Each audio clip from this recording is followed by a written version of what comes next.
Kita lanjutkan ngaji kita malam hari ini, melanjutkan sesi kita bulan ini tentang manusia-manusia langit. Saya tidak tahu istilah manusia langit itu bisa dipertanggungjawabkan apa enggak. Yang jelas orang-orang besar yang berpengaruh dalam tradisi spiritualitas manusia. Malam ini kita ketemu Krishna, dan minggu depan kita ke Jawa. Kita lihat sosok mitologis yang namanya Semar. Krishna ini beberapa kalangan aliran dalam Islam menyebutnya nabi. Yang jelas-jelas menyebut nabi misalnya Ahmadiyah. Ahmadiyah itu Mirza Ghulam Ahmad secara eksplisit menyebut bahwa Krishna itu adalah salah seorang dari nabi-nabinya Allah, yang dulu saya bilang jumlahnya sekitar 124.000. Dan sangat mungkin tokoh-tokoh langit yang kita omongkan ini beberapa di antaranya adalah nabi-nabi. Dan Krishna kalau ikut satu kelompok lagi yang tidak diakui oleh Islam sebagai bagian dari Islam dan mendirikan agama sendiri, Bahai.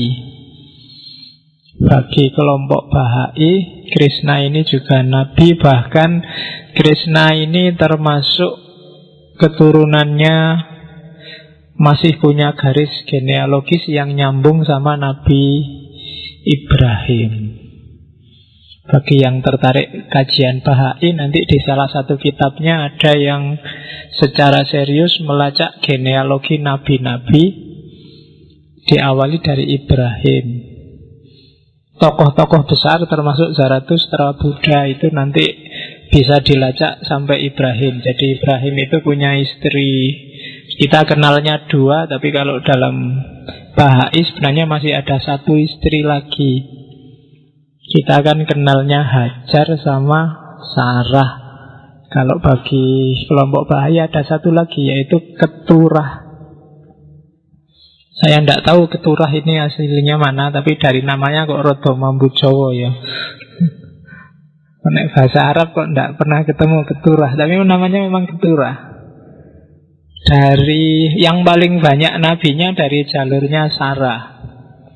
Dari jalurnya Sarah ini nanti ada Yakub, ada Musa, Harun, Dawud, Sulaiman, sampai Isa. Dari jalurnya Ismail nanti ada Muhammad. Dari jalurnya Keturah nanti ada Zoroaster, ada Krishna, ada Buddha. Pertanggungjawabannya kayak gimana ya kamu teliti sendiri kalau tertarik. Kemarin kelihatannya ada buku baru tentang agama Bahai. Oke. Jadi malam ini kita ngomong keturunannya Keturah yang namanya Krishna. Tapi dalam tradisi Hindu pasti tidak seperti itu silsilahnya. Mereka punya silsilah sendiri. Mungkin sebenarnya sama, penyebutannya berbeda atau gimana, saya tidak tahu. Bismillah, kita mulai Krishna ya. Krishna mungkin teman-teman kenalnya dari TV Mahabharata. Iya. Kalau zaman saya Mahabharatanya bukan yang versi terbaru itu, versi yang lama, yang orangnya masih kumisan dan jenggotan semua. Kalau yang versi baru kan klimis-klimis itu. Kalau di wayang Jawa, Krishna itu kulitnya hitam dan punya kumis. Tidak ada jenggotnya tapi kumis. Yang suka nonton wayang. Oke, Krishna, ya sebenarnya ada yang bilang kata-kata Krishna itu satu akar kata dengan kata-kata Kristus. Dan nanti ada kajian yang menghubungkan sebenarnya apa sih hubungannya Yesus Kristus dengan Krishna. Nah, itu PR lagi kalau kalian tertarik, coba dilacak. Oke, karena memang nadanya kok kelihatan sama. Kalau dalam bahasa Sanskerta, karena aslinya kan Sanskerta, artinya Krishna itu sebenarnya bukan pencerahan, tapi justru artinya gelap, hitam. Kalau biru ya biru mateng. Jadi khas. Padahal ini tokoh yang sangat mencerahkan, setengahnya nabi, tapi sebutannya hitam, gelap, biru mateng. Bandingkan besok sama Semar. Semar juga begitu. Semar itu artinya semacam maya yang gelap, remeng-remeng. Itu ada filosofinya sendiri. Tapi Krishna memang dikenal, kalau di India digambar kulitnya biru mateng. Mungkin ada yang suka nonton film kartun itu ya, kartun Krishna itu kan kulitnya biru mateng. Kalau wayang kulitnya hitam. Kecuali wayang Bali. Kalau wayang Bali Krishna itu kulitnya hijau. Ya tetap masing-masing punya filosofi sendiri-sendiri. Dan Krishna ini biasanya gambarannya persis kayak kalian lihat di Mahabharata. Di serial itu orangnya ceria, murah senyum, nyantai, pegangannya seruling, bajunya ya semacam itu, hiasan bajunya yang paling terkenal itu selalu ada bulunya burung merak. Baik jadi aksesoris baju maupun aksesoris tutup kepala. Itu cirinya Krishna. Jadi orang-orang langit yang kita bahas termasuk Krishna ini tidak ada satupun yang wajahnya serius dan merengut, apalagi ngamuk. Semua wajahnya senyum. Bahkan Krishna ini cenderung cengenges-cengenges. Jadi ini semacam antitesis terhadap pendahulunya. Sama-sama inkarnasinya Wisnu. Pendahulunya kan Rama Wijaya dalam cerita Ramayana itu. Kalau Rama itu orangnya serius, wajahnya teduh, agak mirip-mirip Isa minggu lalu. Dan Rama gayanya taat pada aturan, karena misinya dia adalah melawan Dasamuka, Rahwana, yang suka nabrak aturan. Kebalikannya Krishna. Krishna ini yang dihadapi nanti Duryodhana dan kawan-kawan, Kurawa, Sangkuni, Pendeta Durna dan kawan-kawan. Ini orang yang sangat paham aturan sehingga dia bisa main-main sama aturan. Lawannya adalah Krishna. Kalau Krishna agak cengenges-cengenges dan tidak terlalu peduli aturan, mainnya agak trik. Jadi dua orang sama-sama inkarnasinya Wisnu tapi agak trik. Yang satu karena lawannya suka main-main sama aturan, untuk cari keuntungan sendiri, lawannya adalah Krishna. Tapi yang secara sengaja kelihatan nabrak aturan, lawannya adalah Rama. Ya tinggal kalian lihat Indonesia hari ini itu, kira-kira kita melawan Rahwana apa melawan Duryodhana dan kawan-kawan. Kalau yang kamu lawan adalah Rahwana, kamu butuh sosok yang gayanya kayak Rama. Tapi kalau lawanmu adalah Duryodhana dan kawan-kawan, kamu butuh orang yang kayak Krishna. Oke, itu gambarannya. Krishna, kalau kayak gini biasanya saya dongengnya agak panjang, karena wawasanmu saya yakin agak sempit tentang orang-orang ini. Setiap ada diskusi kamu selalu bilang sebenarnya inti ajaran agama itu sama, tapi kan kamu nggak pernah ngejar samanya di mana sih. Juga orang sering bilang semua agama mengajarkan kedamaian, nggak ada yang mengajarkan terorisme. Tapi kamu kan nggak pernah tergerak untuk ngecek beneran, oh iya semua agama mengajarkan kedamaian.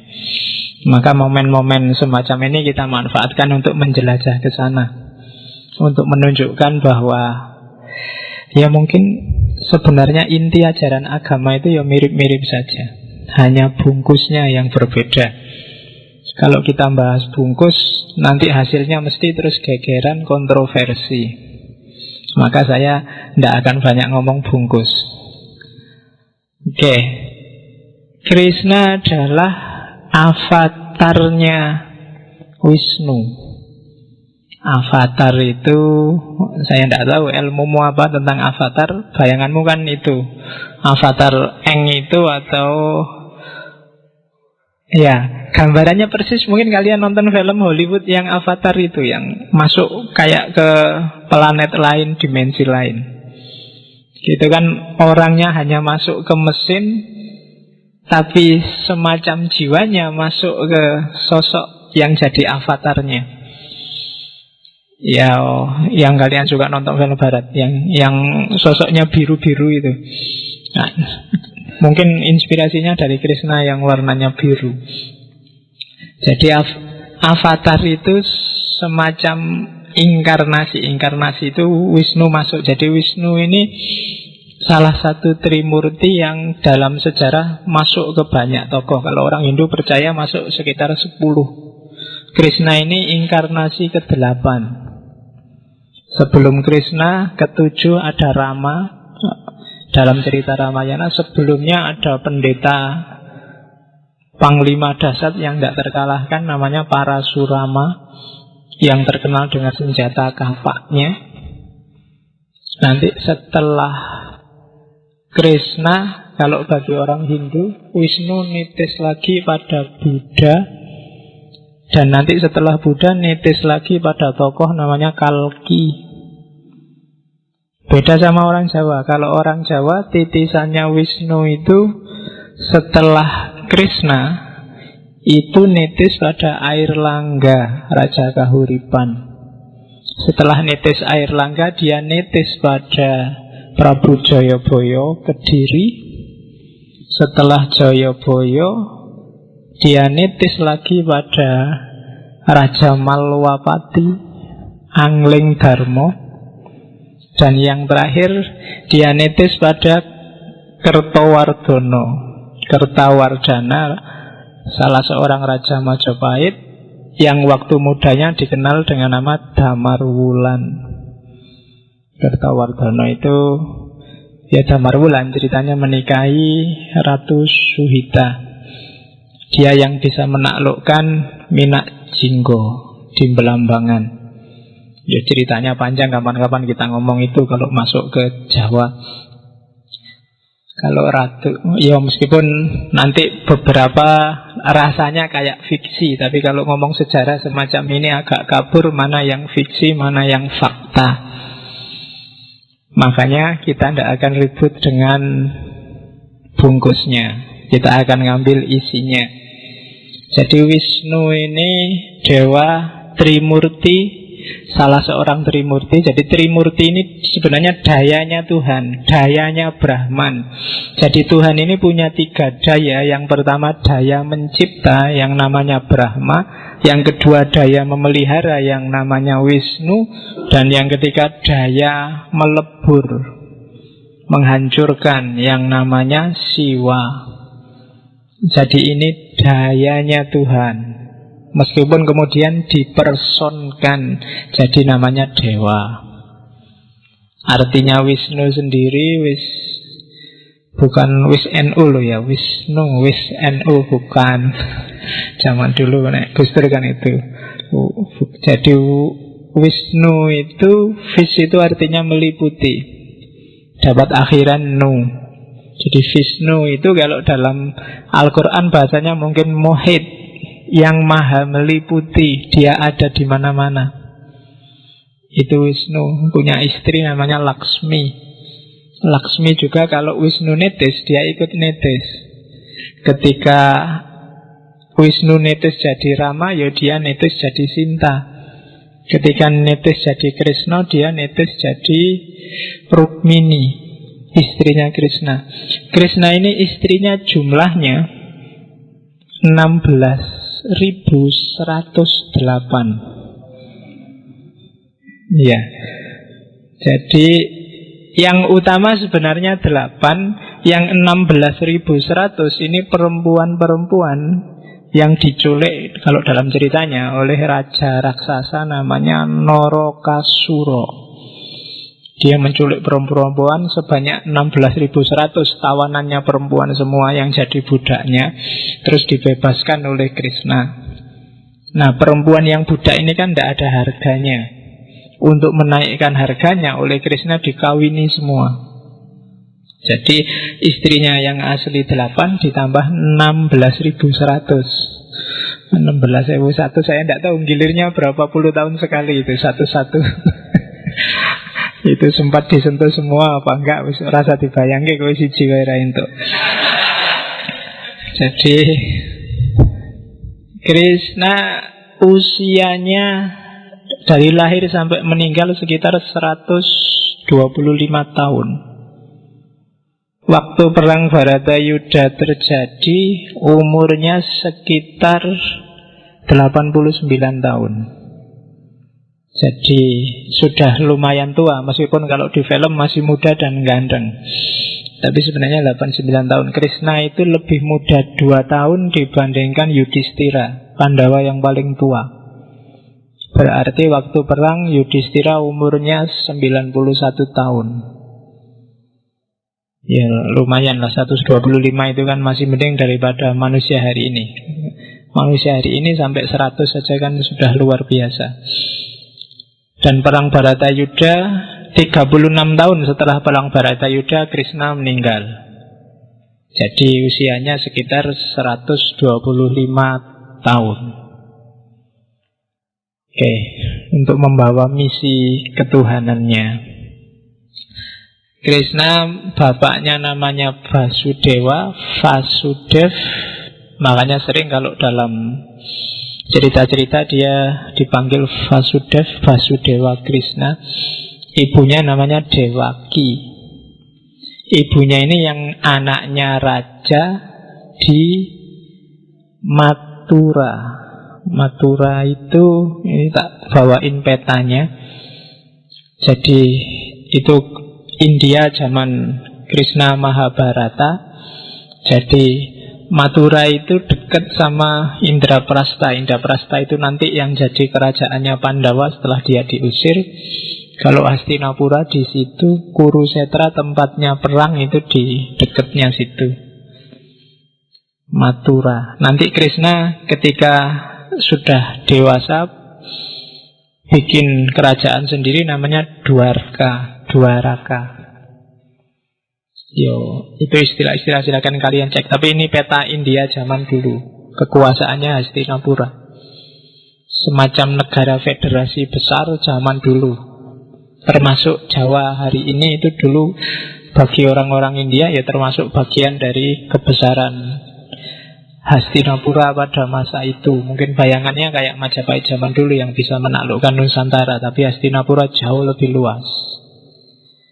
Dan tokoh Jawa yang dikenal menyumbangkan kekuatan dalam perang itu anaknya Bima, Gatotkaca. Gatotkaca itu asli Jawa kalau bagi orang Hastinapura zaman itu. Cuma Gatotkaca tidak ganteng karena raksasa kalau versi India. Jadi tinggi, besar, gundul, jelek. Wong dia anaknya raksasa. Jadi waktu Pandawa diusir 12 tahun itu antara lain dia mengembara sampai ke Jawa dan menikahi raksasa Bima ini, melahirkan anak namanya Gatotkaca. Ya kamu tonton sendiri filmnya ya, aku cerita dawa. Jadi dari kerajaan Mathura nanti sepupunya ibunya Dewaki yang namanya Kamsa, atau kalau di wayang Jawa namanya Kangsa. Inilah nanti yang jahat merebut kekuasaan dari pamannya Prabu Ugrasena dan memenjarakan Dewaki dan suaminya Vasudeva. Dan karena ada ramalan dari anaknya Vasudeva dan Dewaki inilah nanti akan lahir orang yang membunuh Kangsa. Meskipun demikian, meskipun di penjara, ini Vasudeva sama Dewaki ini sempat melahirkan anak 7-8. Jadi 8 kali melahirkan, yang ke-8 Krishna ini. Cuma tiap kali melahirkan anaknya dibunuh. Yang selamat hanya Krishna ini, anak ke-8. Dan kalau di naskahnya, cara bikin anaknya jangan dibayangkan kayak hari ini. Cara bikin anaknya kayak semacam pertukaran mental aja. Perempuannya di depan, diliatin aja terus jadi hamil. Karena dua-duanya sama-sama dirantai di penjara, jadi nyenggol aja nggak bisa, cuma adep-adepan aja terus hamil jadi anak. Jadi hati-hati kamu kalau suka ngelirik cewek, jangan-jangan jadi. Oke, ya ceritanya begitu. Tapi itu mungkin semacam teknologi yang kalau dalam bahasa sekarang istilahnya beda. Sama kayak Durna. Durna itu lahirnya ada dalam semacam tong besar.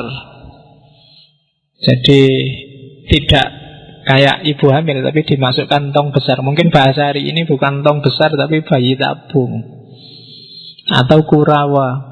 Kurawa itu kehamilan di luar kandungan yang bisa semacam rekayasa genetik. Jadi dari gen yang satu bisa lahir 100. Berarti orang zaman dulu sudah bisa cloning. Itu kan luar biasa ya. Wong cuma dari daging kecil bisa jadi 100 anak. Kan ceritanya begitu. Oke, jadi kerjaannya Krishna itu di wilayah ini nanti. Indraprastha, Hastinapura, dan lain-lain. Termasuk itu ada Gandhar. Gandhar itu tempatnya Sangkuni. Gandhar itu kalau sekarang Kandahar, Afghanistan. Itu dulu juga wilayahnya Hastinapura. Raja Gandhara. Makanya adiknya namanya Gandhari, yang nikah sama Destarata yang buta sehingga matanya ditutup, yang melahirkan 100 orang anak. Oke, jadi itu ceritanya tentang setting historisnya Krishna. Kehebatan-kehebatannya banyak, cuma silahkan kamu baca sendiri kalau tertarik tentang sosok yang namanya Krishna. Krishna ini tidak tampan luar biasa kayak Arjuna, tapi menarik. Ya apa ya, mungkin kamu pernah punya pengalaman lah, suka sama orang, janjane kalau dijajar yang lain dia nggak terlalu cakep, tapi ya menarik. Banyak orang suka. Kan ada orang cakep tapi rasanya hambar, biasa aja. Tapi ada nggak terlalu cakep tapi menarik. Dan itu Krishna dalam ceritanya. Meskipun kulitnya hitam, karena digambarkan kulitnya hitam. Oke, Krishna biasanya riwayat hidupnya dipilah 2, masa muda dan masa tua. Masa muda itu kalau bagi orang Hindu disebut Madhurya, sweetness. Era dia masih ABG, masih muda dan menarik banyak orang. Saya tidak tahu Madhurya ini ada hubungannya apa sama Madura. Jangan-jangan dari akar kata yang sama. Jadi Madhurya ini Krishna muda yang jadi idola perempuan-perempuan orang-orang di tempat dia tumbuh, di satu desa namanya Vrindavan. Karena ayahnya ini di penjara, sama ayahnya dia diselamatkan ke temannya namanya Nanda, dan yang punya istri namanya Yasoda. Dan nanti Krishna diasuh oleh Yasoda. Mulai kecil sampai remaja dia orang yang sangat menarik. Dia punya kualitas kemanusiaan yang bikin orang suka untuk dekat-dekat dia. Itu keistimewaannya. Dan setelah dia sukses mengalahkan pamannya, dia punya kerajaan sendiri namanya Dwaraka. Disitulah dimulai episode dia dewasa ketika membantu Pandawa menaklukkan Kurawa. Era itu dia punya predikat namanya Aishwarya. Bukan Aishwarya Rai loh ya. Kamu ngertimu Aishwarya Rai. Aishwarya itu artinya keagungan. Jadi ini kualitas ketuhanannya muncul. Dan nanti orang-orang akan kenal Krishna sebagian besar melalui kitab, melalui naskah yang ditulis oleh Resi Vyasa. Kalau di wayang Jawa namanya Begawan Abiyasa. Begawan Abiyasa ini tidak kalah nabinya dibandingkan Krishna. Umurnya sangat panjang. Dia lahir jauh sebelum ada Pandawa Kurawa. Dia dapat dikatakan nenek moyangnya Pandawa Kurawa. Dan meninggal setelah cerita Mahabharata selesai, di era anaknya Arjuna yang namanya Parikesit.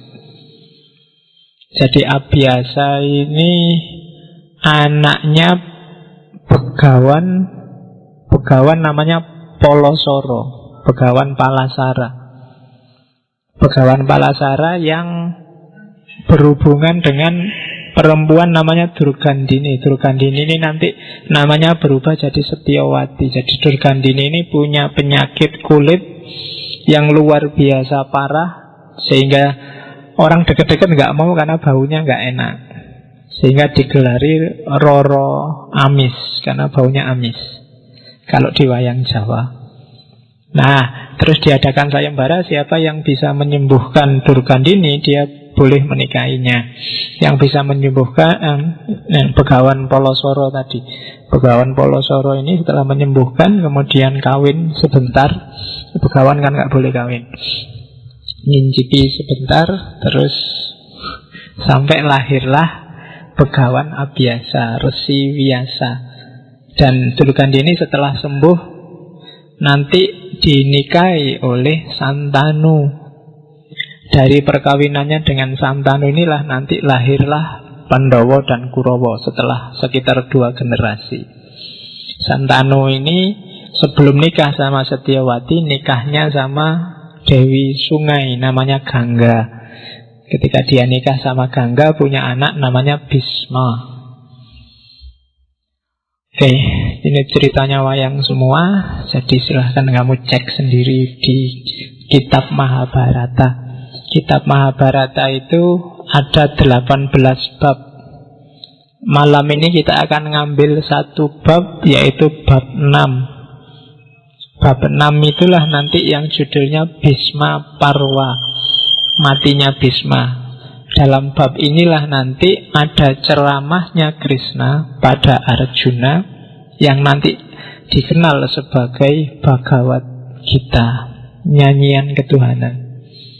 Bhagavad Gita ini sama, jumlah babnya ada 18. Di kitab Mahabharata yang 18 bab, dia jumlahnya juga 18. Yang nanti diadaptasi di Indonesia kuno, Jawa kuno, ada kitab Bharatayuda yang ditulis oleh Empu Sedah, dilanjutkan oleh Empu Panuluh zaman Prabu Jayabaya. Sebelum itu juga ada kakawin namanya Arjuna Wiwaha yang ditulis oleh Empu Kanwa zaman Prabu Erlangga Kahuripan. Bagi yang tertarik, silahkan dijelajahi sendiri. Malam ini kita tinggalkan bungkusnya, mukjizat-mukjizatnya, cerita-cerita dahsyatnya, kita masuk ke ajaran-ajarannya. Oke, bismillah. Semoga kita nemu sesuatu dari ajaran-ajarannya Krishna. Metodenya sama kayak minggu lalu, tak comoti sesuai moodku. Karena kalau langsung tak tulis 18 bab di sini, kamu akan puyeng.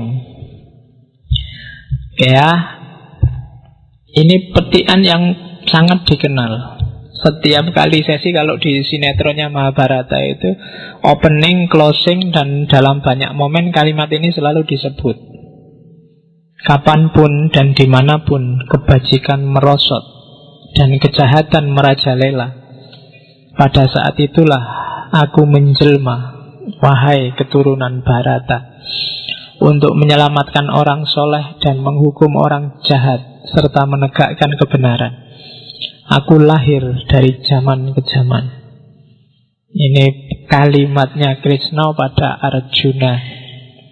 Bandingkan ini dengan beberapa hadis mungkin yang bilang bahwa setiap sekian puluh sekali, sekian dekade sekali Allah akan menurunkan utusannya. Jadi di Bhagavad Gita juga di bab 4 disebut bahwa jangan khawatir, setiap kali ada kerusakan, kekacauan yang tidak teratasi oleh manusia sendiri, maka akan datang utusan. Oke, itu kata-katanya Krishna. Jadi kalian gak harus terlalu galau. Kita kan percaya ada Imam Mahdi juga. Kita percaya besok Nabi Isa akan turun lagi mengalahkan Dajjal. Kita percaya banyak hal yang sifatnya mesianistik. Dan memang di banyak tradisi religius, Mesias memang disebut akan datang. Jadi gak perlu galau, tapi juga gak perlu kejebak orang yang ngaku-ngaku jadi Nabi Isa apa jadi Imam Mahdi. Kalau memang Nabi Isa beneran dan Imam Mahdi beneran, dunia akan mencatat sendiri, sejarah akan mengangkat mereka sendiri tanpa harus butuh pengakuan-pengakuan, baiat-baiat yang tidak perlu, termasuk dengan Gavatar dan kawan-kawan. Beda ya Gavatar sama Avatar. Kalau Avatar itu inkarnasi Tuhan, kalau Gavatar itu adanya di TV-TV. Oke, kita lihat key pointnya Bhagavad Gita. Ini saya ambil, kita siapkan mental dulu, ada beberapa key point. Yang pertama, Bhagavad Gita, ajarannya Krishna adalah dokumen meditatif. Jadi dokumen meditatif itu, ya ini bahasa agak unik, tapi sebenarnya tidak bisa kalau cuma kamu pahami dari bunyi ayatnya. Hanya kamu paham narasinya tidak menjamin kamu paham apa yang dimaksud. Dia butuh perenungan, butuh refleksi, butuh kontemplasi. Ya termasuk hampir semua kitab suci, cara menyikapinya dia tidak bisa kalau semata-mata dari harafiahnya, karena dia dokumen meditatif. Maka kalau kamu ngaji, sebaiknya juga renungkan Quran dan terjemahannya. Ya tidak apa-apa kalau tidak ngerti bahasa Arab, tapi jangan berhenti di terjemahan. Kamu harus mengejar maksud dan relevansinya dokumen, relevansinya ayat dengan hidupmu. Oleh karena itu butuh perenungan, butuh meditasi.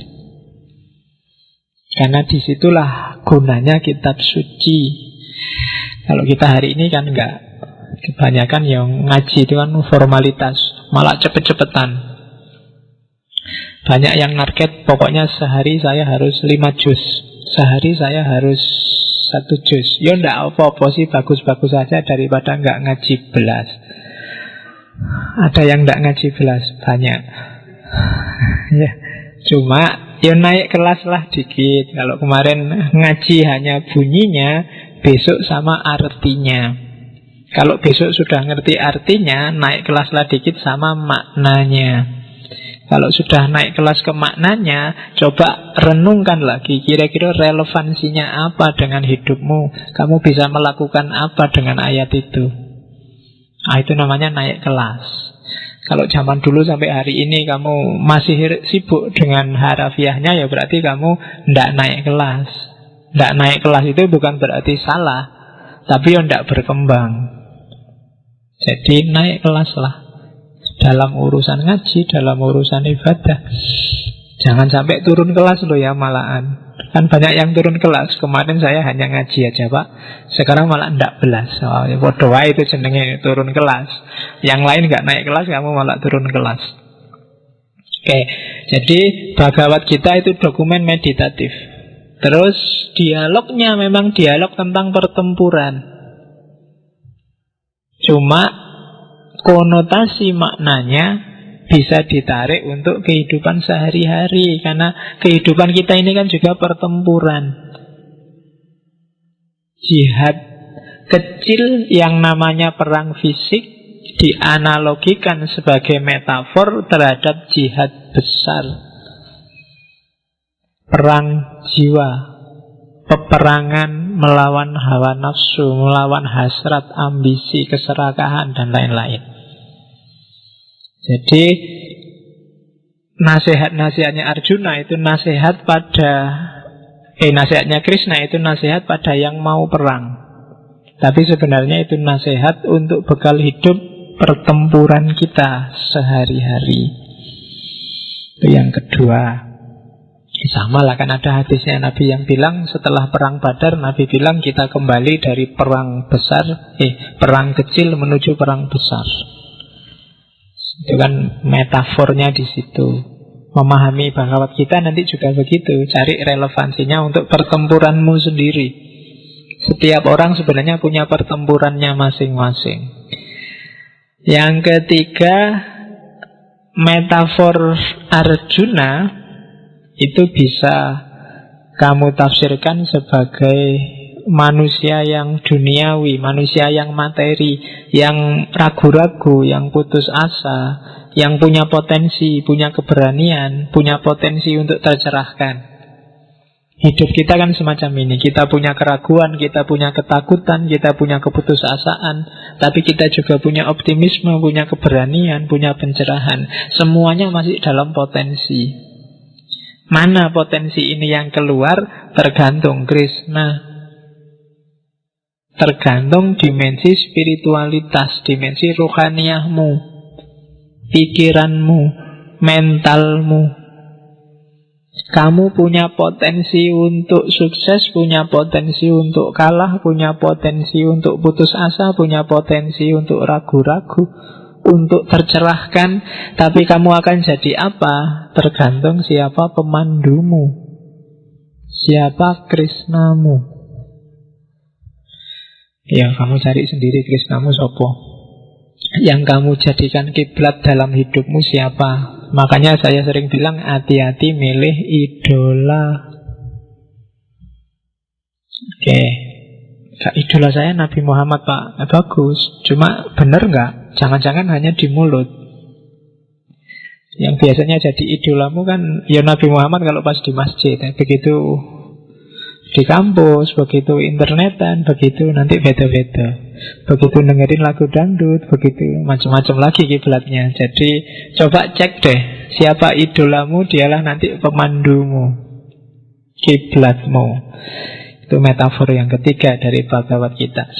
Yang keempat, mode apa sih yang ditawarkan oleh Krishna?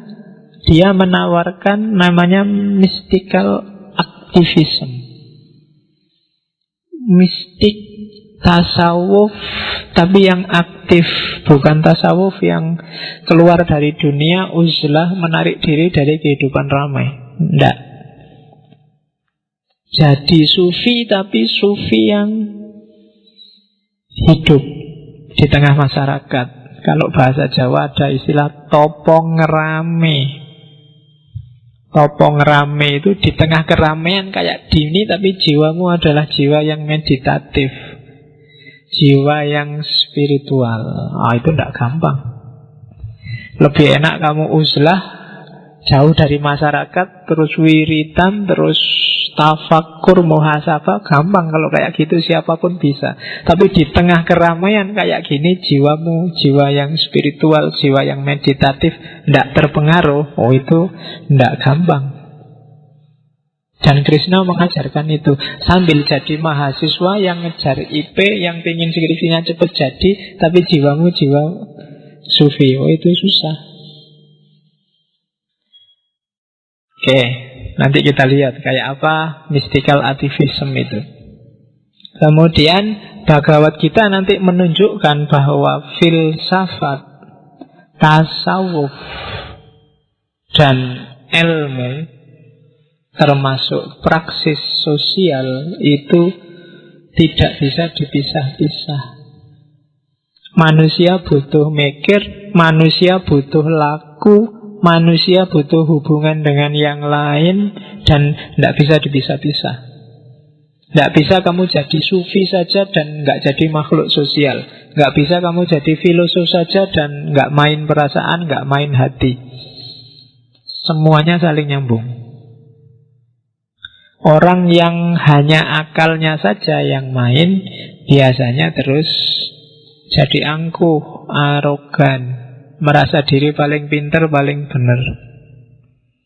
Orang yang hanya mempertimbangkan dunia sosial, perasaan, kebersamaan saja, cenderung jadi konyol, altruis, mengorbankan kepentingan sendiri untuk kepentingan orang banyak. Orang hanya filsafat saja tanpa laku juga tidak ada gunanya, berhentinya di teori. Dan seterusnya, semuanya saling butuh. Jadi satu. Terus terakhir, mystical activism itu tujuannya apa? Ya lagi-lagi puncak dari semua teori keagamaan mulai Zarathustra, Isa, termasuk Islam itu sebenarnya hanya satu. Kembali pada Tuhan. Inna lillahi wa inna ilaihi roji'un. Jadi fokusnya ke situ nanti. Dari Allah kembali ke Allah, dari Tuhan kembali ke Tuhan. Caranya bagaimana? Ya, semua sufi mengajarkan itu. Semua ulama mengajarkan itu. Biar kita bisa safe, kembali lagi pada Allah. Kalau di Bhagavad Gita ya menyatu dengan Brahman. Itulah yang diajarkan oleh Krishna secara umum dalam Bhagavad Gita. Oke, ini ajarannya lagi tentang 3 tipe manusia. Saya tidak tahu kalian ada tipe yang mana. Katanya Krishna, manusia itu ada 3 jenis. Ada manusia malas, ada manusia aktif, ada manusia cerdas. Manusia malas itu sifatnya lamban, ya kan?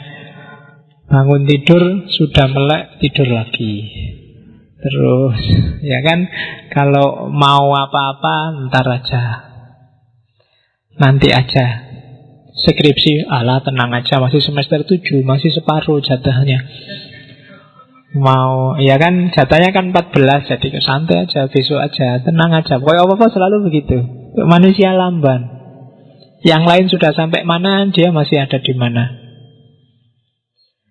Jadi males. Ada manusia yang menggebu-gebu. Ya bahasanya aktif, tapi mungkin lebih tepat diartikan hiperaktif. Semangat pokoknya tiap hari menggebu-gebu. Pengen A, pengen B, pengen C. Cita-citanya apa, keinginannya apa, tidak jelas. Pokoknya tiap hari berapi-api. Ada tipe manusia kedua. Jadi yang satu males, yang satu wah semangat. Yang ketiga ada manusia cerdas. Cerdas itu tidak sekedar pinter, tapi ngerti cara menggunakan kepinterannya. Cirinya biasanya jernih. Ada apa-apa dia mampu menganalisis. Katanya Krishna, orang yang lamban harus ditambah aktif. Dan yang aktif harus ditambah cerdas. Dari situ manusia akan jadi manusia yang utuh, sempurna. Jadi jangan cuma cerdas, tapi harus aktif. Kalau cerdas saja, pinter saja, hanya teori, cuma debat di TV, paling banter hasilnya jadi komentator. Harus cerdas tapi aktif, bisa menjalankan. Ya kayak komentator sepak bola itu. Dia pinter kalau komentari, tapi main bola sendiri ya pontang-panting dia. Teorinya bagus, tapi prakteknya dia tidak bisa. Kalau ceramah ndaki-ndaki, saudara, kita harus membereskan perasaan kita. Kalbu kita harus diwangun. Cuma ya prakteknya padha wae. Jangan tergoda oleh nafsu. Nafsu itu merusak. Kita harus lebih ngono, bariku rabi maneh. Oke, jadi tidak boleh hanya cerdas, harus aktif. Kaburo maktan kalau katanya Al-Quran, ngomong tok. Jangan ngomong dong, harus ada praksisnya, bukti konkretnya. Jadi, dan jangan aktif saja, juga harus reflektif, harus ditambah kejernihan. Jadi kalau kamu merasa dirimu malas, sekarang rajinlah, sekarang aktiflah. Dan kalau kamu merasa sudah aktif, cerdaslah. Kalau kamu sudah aktif dan cerdas, berarti kamu sukses jadi manusia. Itu kan? Nggak gampang jadi manusia itu. Kamu harus aktif dan cerdas. Kalau masih lamban, masih males, Ya, kamu belum jadi manusia yang benar. Ngapain Allah ngasih kamu akal, ngapain ngasih panca indera, ngapain ngasih kebebasan, wong kamu gunakan hanya untuk tidur dan nonton TV. Nggak ada gunanya. Ada banyak sekali kenikmatan Allah yang kamu dustakan. Katanya Ar-Rahman kan gitu, Fabi ayyi ala'i rabbikuma tukadziban. Kamu dustakan itu maksudnya bukan disangkal, tapi ngapain Allah capek-capek ngasih kamu akal, capek-capek ngasih kamu hati, capek-capek macam-macam alatmu, imajinasi, intuisi, tidak pernah dipakai. Jadi manusia yang cerdas, manfaatkan semua itu untuk kehidupanmu sendiri, untuk praksis. Jadi 3 tipe manusia ini bagus untuk refleksi hidup kita. Kamu ada di level mana? Oke, nah ini terus di bagian selanjutnya Bhagavad Gita ada bab tentang jalan menuju Tuhan. Kalau di kita namanya suluk. Suluknya orang Hindu itu nanti disebut masing-masing 1 bab. Kalau di Bhagavad Gita, bahkan Karma Yoga ada 2 bab. Jadi kalau kamu ingin nyampe ke Tuhan, ada 4 jalur. Yang pertama namanya Jnana Yoga, menuju Tuhan lewat jalur pengetahuan. Kalau dalam bahasanya tasawuf, lewat jalur makrifat. Jadi kamu belajar, kamu ingin paham, kontemplasi, refleksi, muhasabah tentang Tuhan, itu bisa kamu nyampe Tuhan. Jadi jalan mikir itu namanya Jnana Yoga.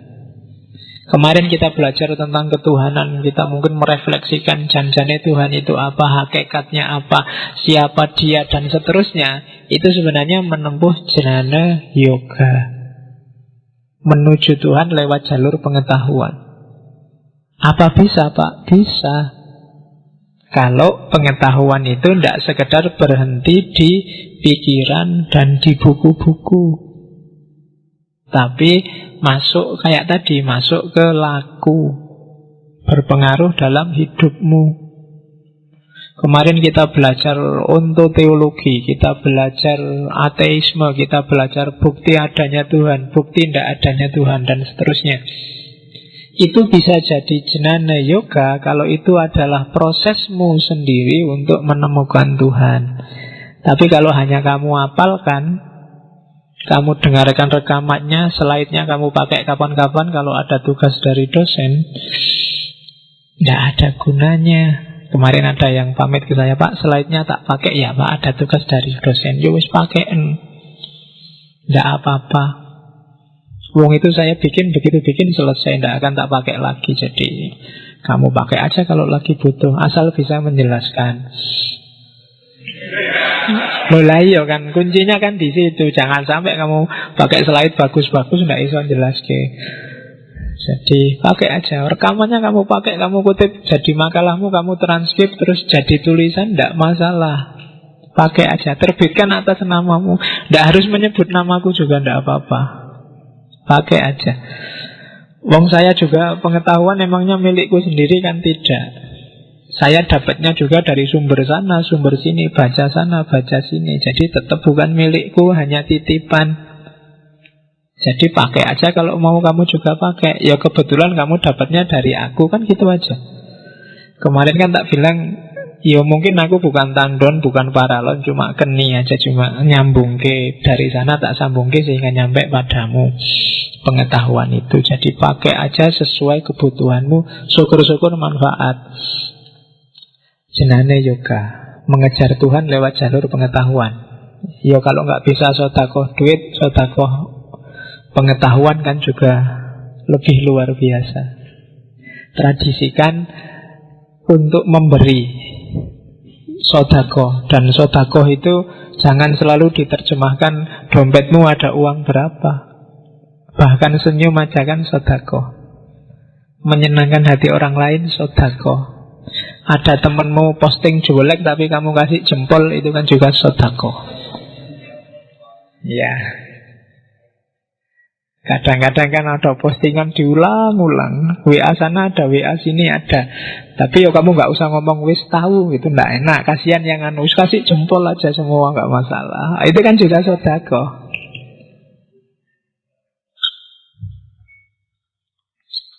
Oke, yang kedua Bhakti Yoga.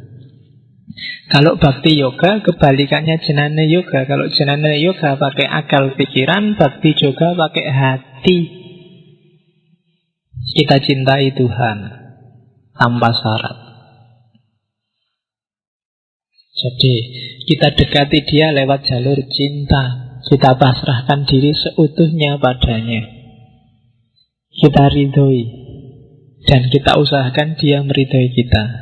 Bhakti Yoga. Yang ketiga Karma Yoga. Kalau Karma Yoga ini semacam ibadah. Inna sholati wa nusuki wa mahyaya wa mamati lillahi rabbil alamin. Semua aktivitas kita persembahkan hanya untuk Allah. Melayani kehendaknya, itu namanya Karma Yoga.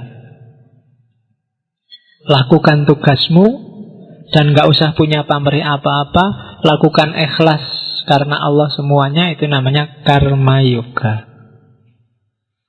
Dan yang terakhir Raja Yoga. Raja Yoga ini yang biasanya dilakukan para sufi dengan uzlah, menarik diri dari dunia, meditasi dan yang sejenisnya.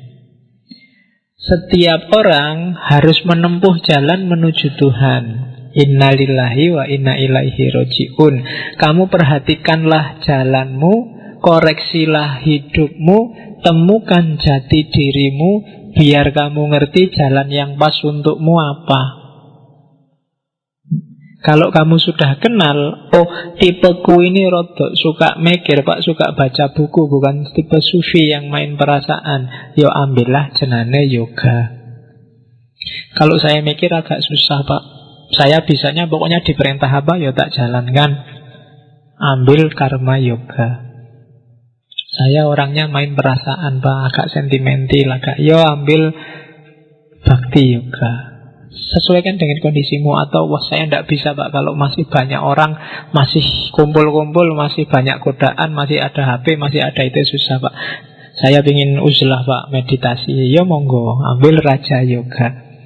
Pahami dirimu, terus ambil jalurmu. Dari situ nanti ketemulah man arofa nafsahu, akhirnya bisa arofa robbahu. Jadi karaktermu sebenarnya apa sih? Karakter saya males ya, Pak, kayak tadi ya. Berarti ya kuncinya jangan males dulu, kan, itu aja. Aktiflah dulu, terus kenali tipemu tipe apa. Terus pilih salah satu jalur itu.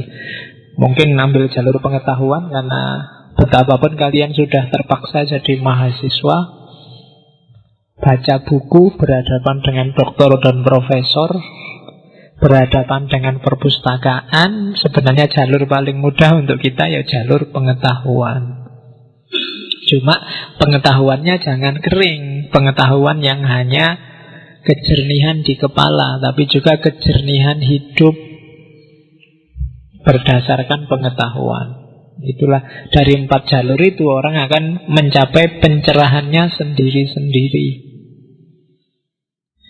Oke, itu namanya 4 yoga. Orang yang bisa melakukan 4 ini namanya yogi. Jadi kalau kamu ambil Jnana Yoga berarti kamu seorang yogi. Nanti ada yoga universal. Yoga universal itu 4-4-nya. 4 jalur diambil sekaligus. Hanya orang tertentu yang bisa. Jadi yoga itu jangan selalu diartikan orang pakai baju meletet terus latihan senam apa kayak sekarang kan gitu yoga itu. Bukan itu. Jadi itu sebenarnya aktivitas untuk mendekatkan diri pada spiritualitas, pada Tuhan. Oke, kalau di Bhagavad Gita ada 4. Terus Ini istilahku sendiri, relativitas nilai. Jadi di Bhagavad Gita ada asumsi bahwa yang itu nanti mendasari sistem kasta. Setiap orang itu punya bakat, punya kemampuan, punya kapasitas, punya potensi yang beda-beda. Apapun itu. Dunia akalmu aja kan ada IQ yang setiap orang beda-beda. Dunia emosimu bahkan ada EQ, emotional quotient. Mentalmu ternyata juga levelnya beda-beda. Bahkan sekarang SQ, spiritual quotient. Kemarin ada yang SQ itu bukan spiritual Pak, tapi sexual quotient. Jadi cerdas sekali kalau urusan itu. Langsung nyambung. SQ-mu tinggi berarti. Ada orang ngomong apa, dia bayangannya mesti ke situ. Nah, itu berarti SQ-mu tinggi. Itu kan level, setiap orang makomnya beda-beda. Kamu ngaji kayak gini aja kan cara nangkepnya beda-beda. Itu sesuai kapasitasnya masing-masing. Dan nggak usah diingkari. Hari ini kan banyak orang yang mencoba untuk egaliter, dianggapnya semua orang sama. Ya bagus sih memang egaliter. Cuma maksudnya sadarilah juga bahwa orang itu makomnya beda-beda. Sama aja Pak levelnya. Semua berhak belajar filsafat, ayo belajar semua. Nanti kamu pulang, bapakmu Pak Demo ajari filsafat juga. Misalnya kan nggak bisa. Mereka belum nyampe. Kapasitasnya belum bisa dia menerima filsafat. Kalau bapakmu mau ajak, Pak tak kasih tahu ya Pak, menurut Aristoteles itu nggak nyambung. Paling bapakmu apa Aristoteles itu? Sokrates itu siapa? Nggak ngerti, bukan levelnya, bukan makomnya. Dia punya kapasitas sendiri. Dan ini jadi asumsinya. Asumsi kedua, maka setiap orang harus mewujudkan kapasitas, potensi, dan kemampuannya sesuai miliknya sendiri-sendiri. Itulah nanti yang disebut dharma. Dharmanya seorang santri ya nyantri ngaji, dharmanya seorang mahasiswa ya kuliah, dharmanya seorang dosen ya ngajar. Sadari itu. Dharmanya seorang mahasiswa bukan macul.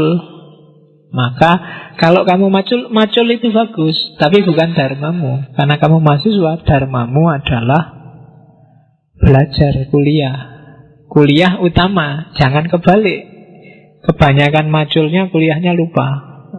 Dharmanya mahasiswa itu kuliah, bukan pacaran. Maka pacaran nggak boleh mengalahkan kuliah kalau labelmu adalah mahasiswa. Kecuali kamu ganti label.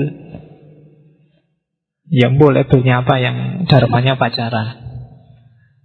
Jadi ya saya nggak tahu apa adanya. Apa labelnya ABG misalnya. Dharmanya ABG adalah pacaran, cabe-cabean misalnya. Oke. Ya kamu rumuskan sendiri. Jadi itu dharma. Dan dalam urusan dharma ini kadang-kadang baik bagi seseorang, tapi bagi orang lain kebalikannya, dia jelek. Tentara misalnya. Tentara itu dharmanya waktu perang dia harus bunuh orang. Tapi bagi kamu yang bukan tentara, bunuh orang itu jelek. Jadi bunuh orang, yang satu adalah kemuliaan, yang satu justru kejahatan, kriminalitas. Itu dharma. Oke. Jadi menolong itu bagus, tapi kadang menolong itu bisa jelek kalau yang kamu tolong tidak tepat ruang dan waktu dan kapasitasnya. Misalnya kamu nolong orang nggak punya uang dengan cara semua uangnya kamu kasih, itu kan nggak sesuai kapasitas. Koruptor kamu sembunyikan, itu juga nolong yang jelek. Jadi pahami seperti apa kapasitasmu, kemudian kenali dharmamu apa dan jalankan itu. Itu aja sebenarnya tugasnya manusia. Nggak banyak-banyak. Ya meskipun rinciannya nanti banyak, tapi intinya cuma itu. Makanya nilai itu sebenarnya relatif. Dari situlah nanti secara sosial di India muncul sistem kasta. Ada yang ksatria, ada yang brahmana, ada yang sudra. Yang brahmana ya sudah ngurusi agama, nggak usah ngurusi ksatria. Kalau brahmana terjun perang, yang ngurusi rohaniahnya masyarakat siapa? Kalau brahmananya jadi DPR, yang ngurusi kuilnya siapa? Kalau kiainya juga ikut kampanye, yang ceramah di masjid siapa? Dharmanya sendiri-sendiri. Oke, yang demo cukup mahasiswanya, dosennya tidak usah. Misalnya, dharmanya beda-beda. Kalau dosennya juga ikut turun ke jalan, nah yang di kampus siapa terusan? Dosennya juga di jalan demo, mahasiswanya juga di jalan demo. Nah, yang di kampus tinggal tukang parkir sama TU.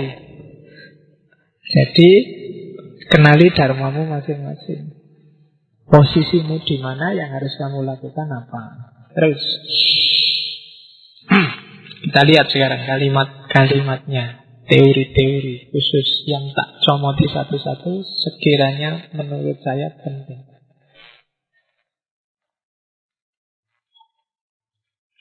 Sekarang tentang perasaan.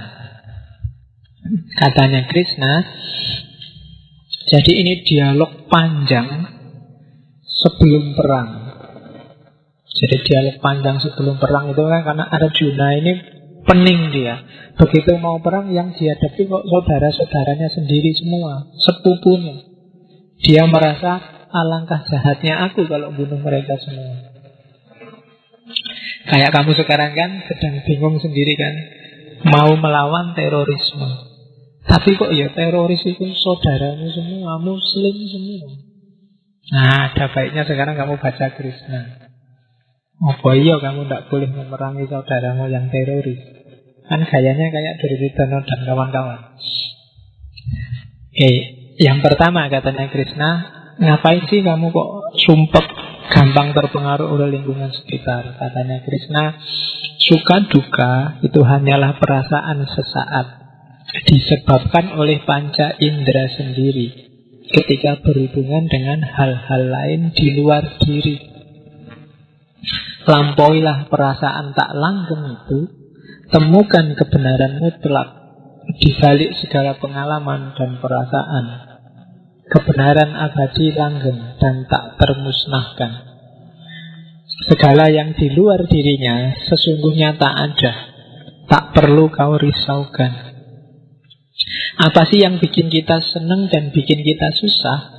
Itu biasanya kan semua yang di luar diri kita. Tadi mau berangkat misalnya kamu merasa pakai baju ini kok kelihatannya nyaman ya, enak, bagus. Begitu keluar ada orang, kamu kok pakai baju kayak gitu sih, tidak pantas ah. Kamu kan langsung down. Iya ya, pantas tidak ya?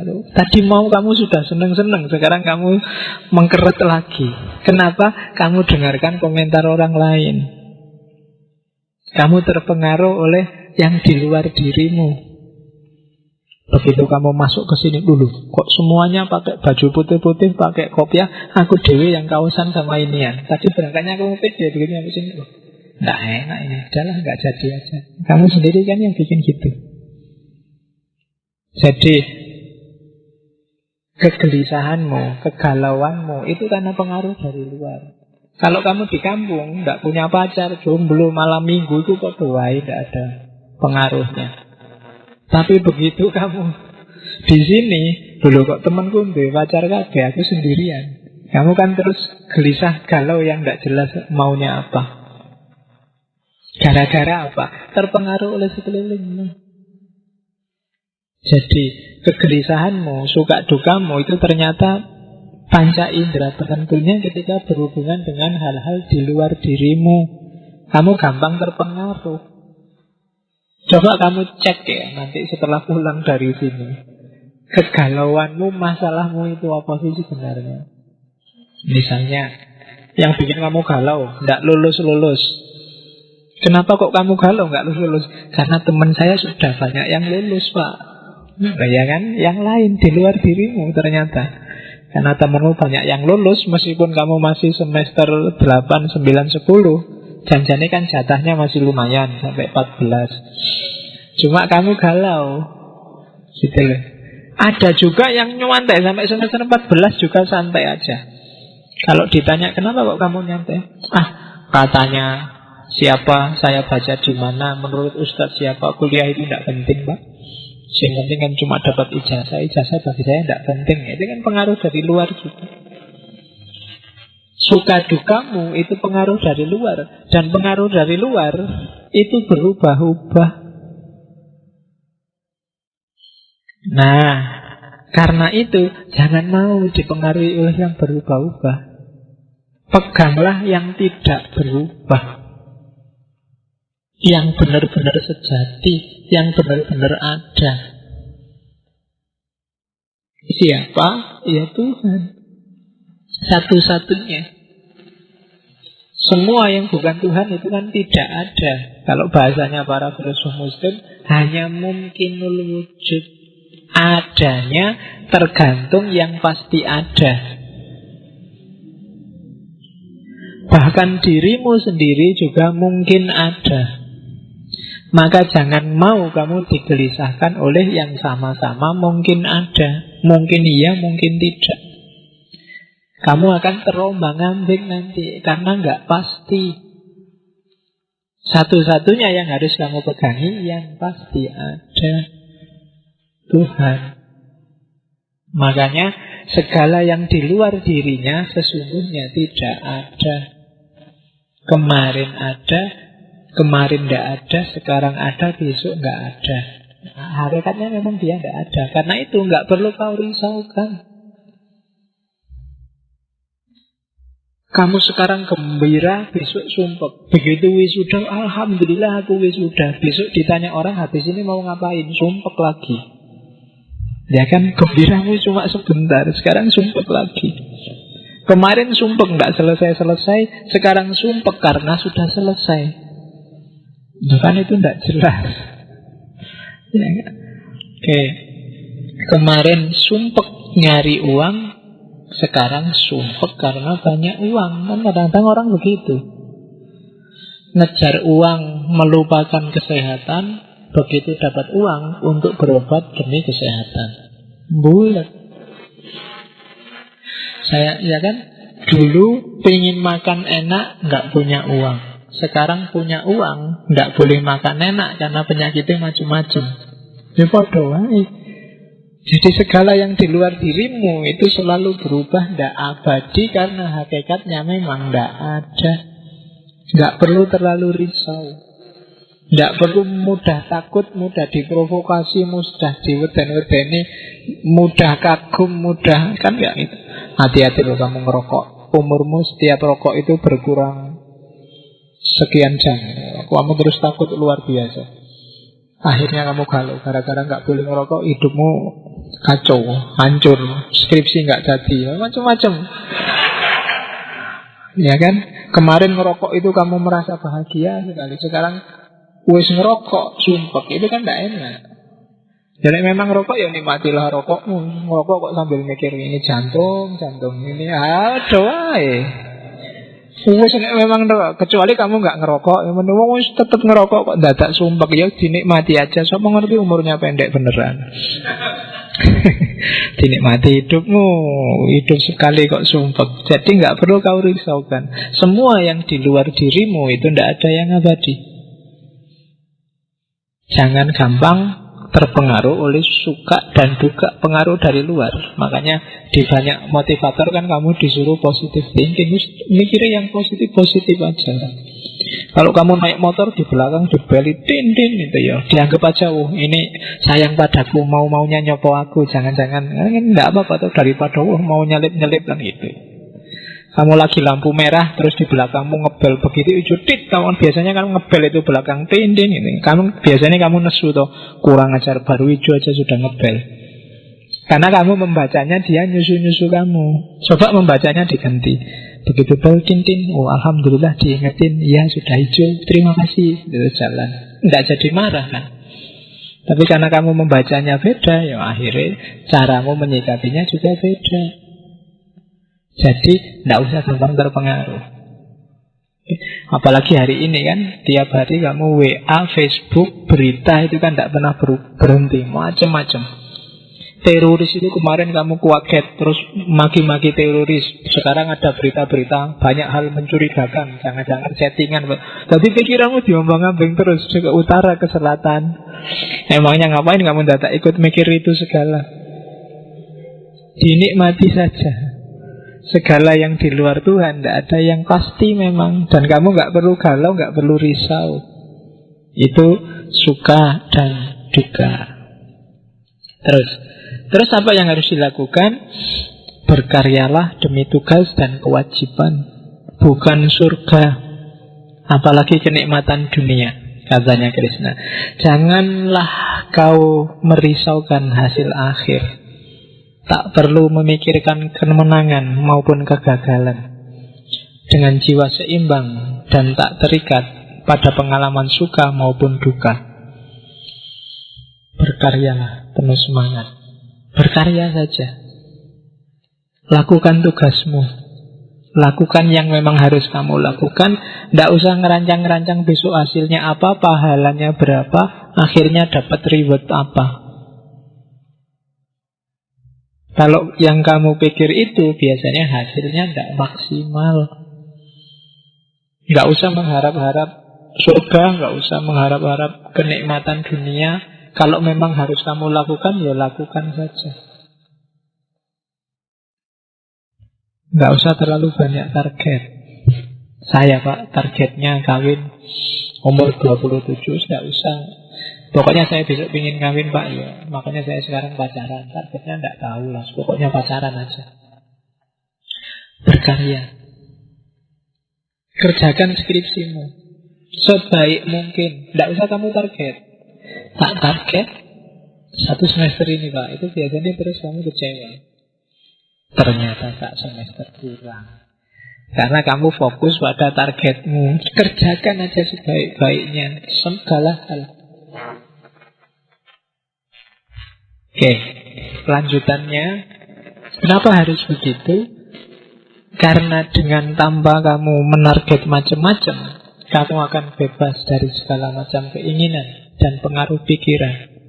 Kalau kamu bersih, kamu bebas, kamu akan bisa mendengarkan dengan jelas apa sih sebenarnya suara hatimu. Kalau suara hatimu sudah terdengar jelas, itulah namanya pencerahan. Selama ini karena pengaruh-pengaruh dari luar, terus targetmu jadi macam-macam. Ketika targetmu macam-macam, suara hatimu jadi nggak jernih. Buang semua pengaruh dari luar, maka akan tampil siapa dirimu, apa kapasitasmu tadi. Kalau kamu sudah ngerti siapa dirimu, kamu tidak akan mudah terpengaruh lagi. Kamu tidak akan tergoyahkan lagi oleh pengalaman duka. Tidak juga berambisi untuk mengejar pengalaman suka. Rasa cemas dan amarah akan terlampaui seketika. Jadi rumusnya, lakukan segala sesuatu sesuai tugasmu berdasarkan kapasitasmu. Jangan terpengaruh oleh segala yang di luar dirimu. Dengan melakukan ini, maka kamu akan jadi jernih. Akan kelihatan kamu bisa membaca hati nuranimu. Kamu akan bisa membaca, oh kapasitasku ternyata sekian. Dan kamu tidak akan lagi cemas, tidak akan lagi marah, tidak akan lagi kemerungsung. Hidup dijalani apa adanya.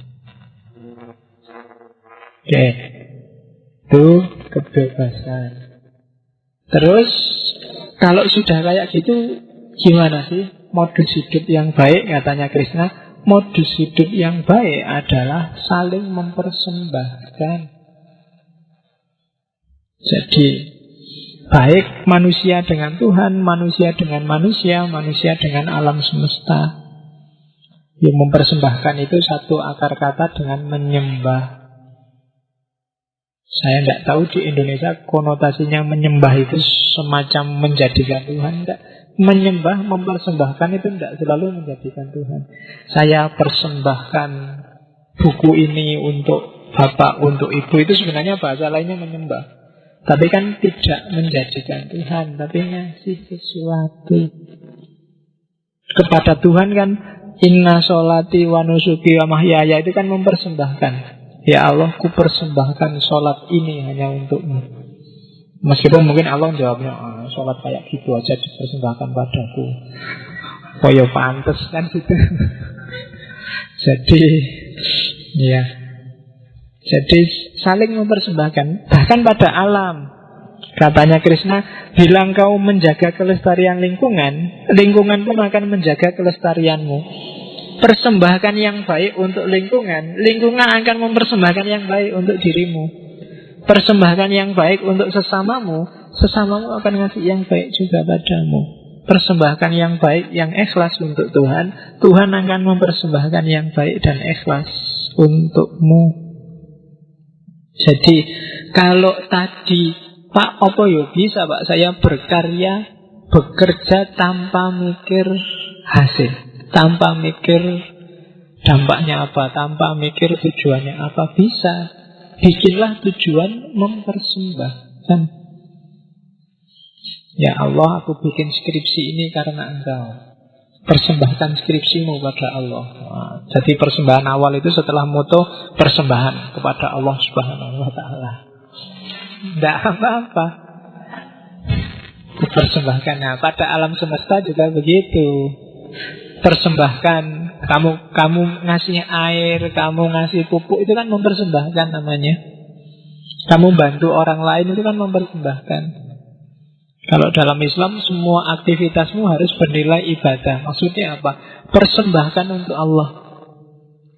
Ngaji kayak gini, kamu ngaji sekarang itu jangan ditarget versimu. Versi target aja yang puncak. Aku persembahkan ngajiku malam ini untuk Allah. Bukan karena aku pengen pinter filsafat, mau ngaji bolak-balik ya tidak pinter-pinter. Bukan karena apa-apa, tidak. Karena aku ngerti kalau aku melakukan ini Allah senang. Aku persembahkan ngaji ini pada Allah. Dan itu baliknya juga akan enak. Alam itu kalau kamu persembahkan yang bagus, dia ngasih kamu juga yang bagus-bagus. Sesamamu juga begitu kan. Tetanggamu, temanmu itu kalau persembahanmu berkualitas terus, dia baliknya juga berkualitas. Sama Allah juga begitu, sama Tuhan juga begitu. Jadi semangatnya bukan semangat hasil, IP berapa, nilai berapa, kaya semacam apa. Tapi semangatnya adalah semangat persembahan, menyembah, saling mempersembahkan. Dan semangat ini yang mulai sekarang kan jarang hilang. Orang selalu pamrih, selalu ingin dibales, selalu ingin dapat lebih, selalu ingin ngambil keuntungan. Kalau katanya Krishna, tidak, lakukan segala sesuatu dengan semangat mempersembahkan. Ketika itu mempersembahkan, berarti kamu tidak egois, tidak untuk dirimu sendiri, tapi ada yang lain yang kamu sasar. Kalau tadi keinginan, tujuan, cita-cita itu biasanya kan sifatnya cenderung ke ego, keinginan diri ini. Tapi mempersembahkan berarti keluar. Kalau di Al-Quran kan yang saya bilang sodako tadi kan, begitu kamu mempersembahkan ke yang lain, akan balik padamu 7.700 kali lipat. Nah, itu logiknya saling mempersembahkan. Jadi sodako itu tidak harus uang, tidak kayak ceramah terus mana, bawa uang berapa, kasih semua, tidak kayak gitu. Persembahan itu tidak harus wujudnya uang. Kalau kamu mempersembahkan senyum, kamu kan biasanya juga dapat balasan persembahan senyum. Meskipun ya ada aja orang yang nyebeli, dikasih senyum kamu dicueki, nah ya tidak apa-apa. Karena kalau di Hindu kan hidup ini ada karmanya masing-masing. Persembahkan yang bagus-bagus terus, dan itu nanti pasti juga baliknya bagus. Oke, terus nah, Yang rumus selanjutnya, setelah tadi modus hidup mempersembahkan, sekarang modus hidup selanjutnya, jadilah orang rendah hati. Tadi kan di awal saya bilang kita harus selalu naik kelas. Kunci nomor 1 biar kita selalu naik kelas adalah rendah hati. Oke ya, terlebih dulu raihlah kesadaran diri. Tadi kesadaran diri, caranya gimana? Bila kau tidak tahu caranya, belajarlah dari mereka yang telah sadar. Untuk itu, hendaklah engkau rendah hati. Jadi rendah hati ini kuncinya. Orang yang merasa benar, merasa sudah benar, pasti dia tidak akan naik kelas. Wong dia merasa sudah selesai. Itulah satu-satunya. Jadi perasaan yang menurut saya harus kita hindari adalah kita merasa sudah benar, apalagi paling benar, apalagi terus yang lain pasti salah. Ini akan jadi blunder karena kita akan mandek di situ. Dan yang kedua, ini menunjukkan bahwa kita punya penyakit angkuh dan sombong, merasa sudah selesai. Maka obatnya apa? Rendah hatilah. Tanyalah pada ahlinya yang kamu anggap ngerti caranya. Orang yang sudah benar kan ya tidak akan tanya-tanya, wong dia sudah merasa benar. Bahkan yang nggak kayak dirinya dianggap salah. Dan itu penyakit. Sejak kemarin di Zoroaster, di Isa kan ini diungkap bahwa hati-hati dengan kesombongan. Bahkan dalam Islam orang yang punya rasa sombong setitik saja, baunya surga aja haram baginya. Sombong itu termasuk merasa benar. Apalagi sampai nyalah-nyalahkan yang lain, mengkafir-kafirkan. Apalagi nyerbu-nyerbu, mukul-mukul. Apalagi sampai ngebom. Nah, jadi pasti tidak punya kerendahan hati. Dan semua agama sangat benci orang yang tidak rendah hati. Rendah hati bukan rendah diri loh. Kalau rendah diri itu minder, tidak percaya dengan kapasitas dan potensinya sendiri. Orang yang sadar tidak pernah bingung, pandangannya meluas, penglihatannya menjernih. Ia yakin dengan apa yang dilakukannya sehingga meraih kedamaian yang tak terhingga nilainya. Terus kok waktunya cepet ya?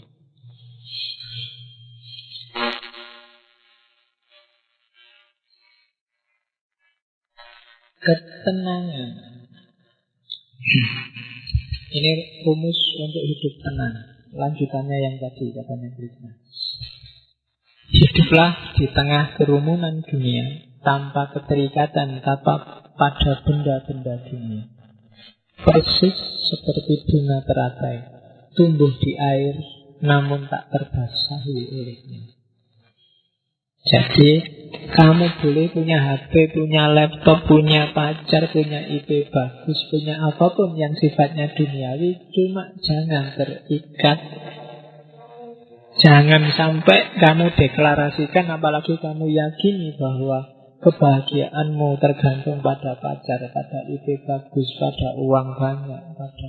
Begitu kamu merasa yakin semacam itu, biasanya kamu tidak akan tenang lagi. Karena harta, pacar, uang, dan semua yang sifatnya duniawi itu hakikatnya tidak ada dan berubah-ubah. Maka jangan sampai kamu cantelkan hatimu pada apapun benda-benda dunia.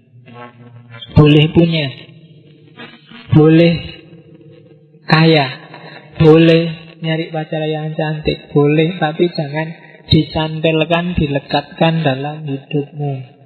Karena kamu tidak akan tenang. Rumus pertama. Rumus kedua, berkaryalah tanpa mengharapkan hasil akhir.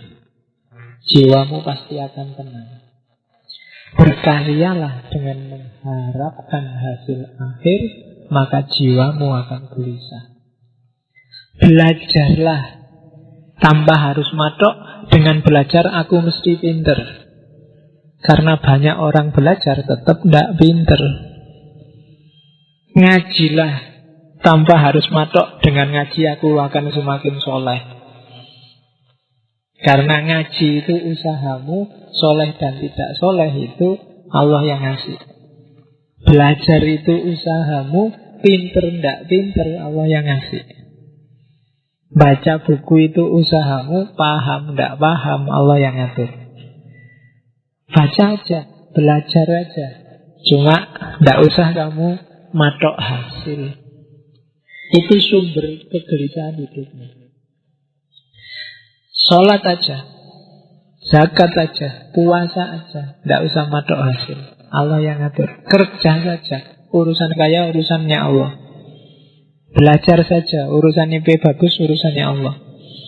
Cari pacar saja, urusan dapat yang cakep apa yang jelek itu urusannya Allah. Lah gitu. Gak usah matok, pokoknya pacarku paling ndak ya Nikita Mirzani lah levelnya.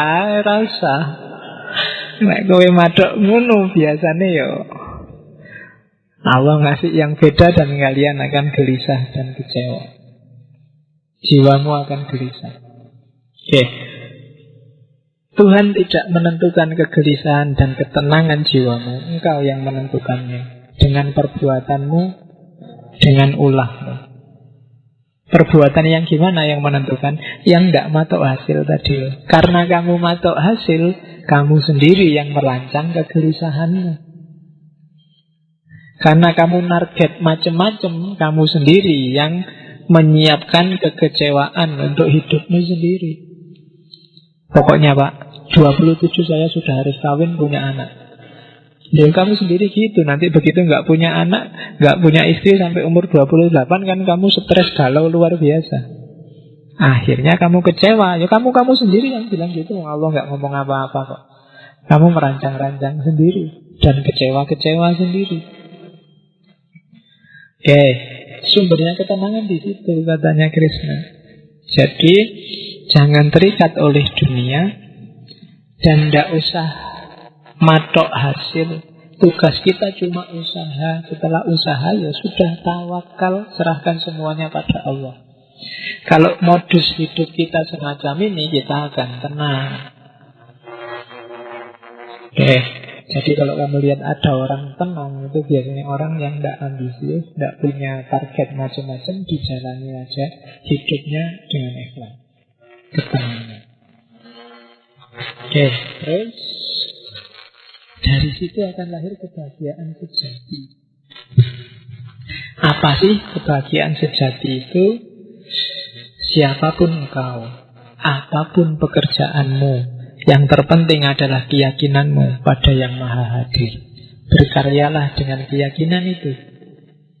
Bila engkau berkarya untuk memperoleh kenikmatan, ketahuilah bahwa tak ada kenikmatan yang abadi. Engkau pasti kecewa sendiri. Kebahagiaan sejati berasal dari dalam diri. Jadi ini lanjutannya yang tadi. Kalau kalian sudah tenang jiwamu,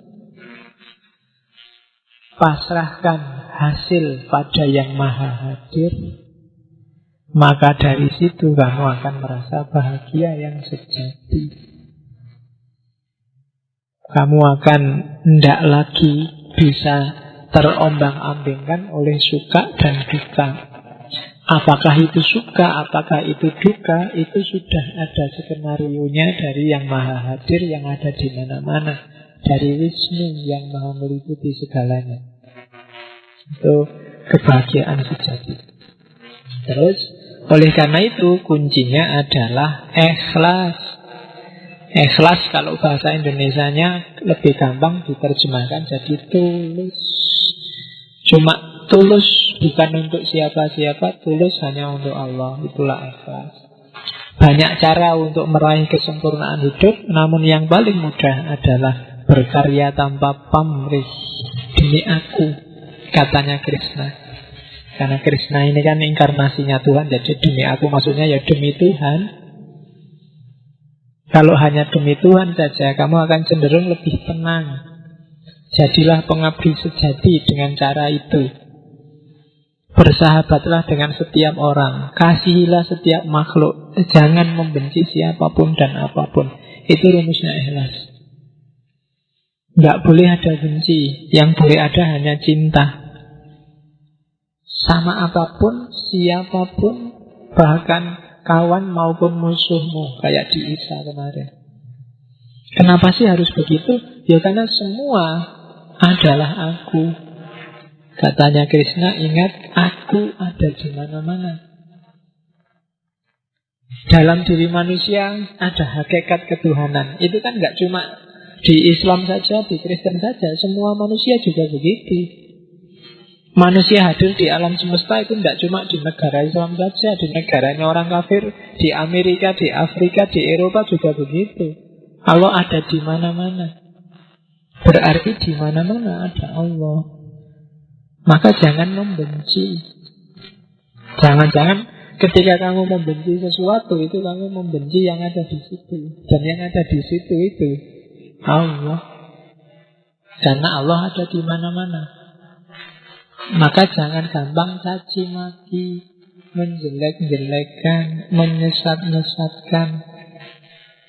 Jangan-jangan kamu nabrak Tuhanmu sendiri. Karena Allah kan ada di mana-mana. Dasar orang kafir, murtad, sesat. Semua makian kebun binatang kamu arahkan ke dia. Oh, itu bisa jadi masalah kalau yang bikin tersinggung. Siapa yang bikin? Allah. Dan Allah ada di situ loh, jangan salah. Jadi katanya Krishna, ingat loh, aku ada di mana-mana. Kamu merasa mencintaiku, jangan-jangan sebaliknya kamu sedang membenciku. Karena kamu membenci itu, tidak suka pada dia, nggak senang pada kelompok C, nggak senang pada grup D, nggak senang pada ini bisa jadi masalah. Katanya Allah, aku ada di mana-mana. Aku kan nggak hadir di hatimu saja, tapi juga di hati mereka. Mereka juga manusia. Kalau Al-Quran bilang wa nafakha fihi min ruhi, itu kan nggak cuma untuk Nabi saja atau orang Islam saja. Semua manusia juga ada min ruhi. Maka hati-hati melecehkan orang, mencaci maki orang, menjelek-jelekan orang, membenci orang. Karena aku ada di mana-mana. Nah, itu pesannya Krishna. Terus kesempurnaan. Ini kalau dalam kajian tasawuf namanya insan kamil. Insan kamil versi Krishna.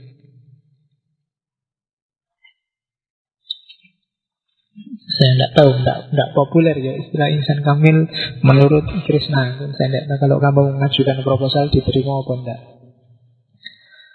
Jadi katanya Krishna, kayak gimana sih manusia ideal itu? Yang pertama, bebas dari rasa angkuh dan kepemilikan. Tidak sombong, tidak terikat oleh dunia. Kalau ada orang yang kayak gini, dia punya karakter seorang manusia yang sempurna. Kalau HP-nya hilang, dia nggak stres luar biasa. Kalau komputernya rusak, dia nggak galau, biasa aja. Kalau pacarnya selingkuh, biasa aja, tinggal nyari yang lain. Loh, itu namanya nggak terikat. Kalau kamu apa-apa galau, apa-apa sumpek, apa-apa stres, menunjukkan bahwa kamu masih sangat terikat oleh dunia. Jadi ciri manusia sempurna yang pertama, bebas dari rasa angkuh dan kepemilikan. Yang kedua adalah ia yang memandang sama suka dan duka dan semua pengalaman lain.